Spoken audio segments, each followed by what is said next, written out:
দেখো, এখানে রয়েছে, তোমরা বলতে পারবে এটা কি? ভালো করে দেখে নাও। এটা হচ্ছে, দেখো এর মধ্যে তিল রয়েছে, তিল আর জাউ। এটার নাম হচ্ছে তিল জাউ। ঠিক আছে, এটা চাল দেওয়া হয়, এই চালগুলো গোবিন্দভোগের হোক কিংবা আলো চাল হোক, সেই সব চালগুলো দেয়। আর এই যে এদিকে দেখো, এটা রয়েছে খেজুর গুড়ের সন্দেশ, অনেকের বাড়ির তৈরি নলেন গুড়ের সন্দেশও বলে। তো এগুলো ছানা করে তারপরে গুড় দিয়ে করা হয়েছে। তো খেতে না আমার খুব ভালো লাগে। আর তোমরা তো জানোই খেজুর গুড়ের সন্দেশ দারুণ, হুম, মিষ্টিও দারুণ। আর এই যে দেখো, এই জাউটা খেয়ে বলবো কেমন হয়েছে।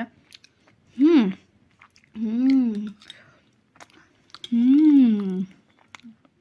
আগেকার মানুষদের অনেক পছন্দের খাবার নাস্তার মধ্যে থাকতো, পিঠে, তিল জাউ, এসব অনেক কিছু থাকতো। ভরু ভৈরু চালের ক্ষীর। হুম, আগেকার রেসিপি আমার নানিও একদিন রান্না করে খাইছিল। অনেকে গুড় দিয়ে বানায়, আবার অনেকে মিষ্টির জন্য চিনিও দেয়। স্পেশালি তিল আর চাল দিয়ে করে এর মধ্যে।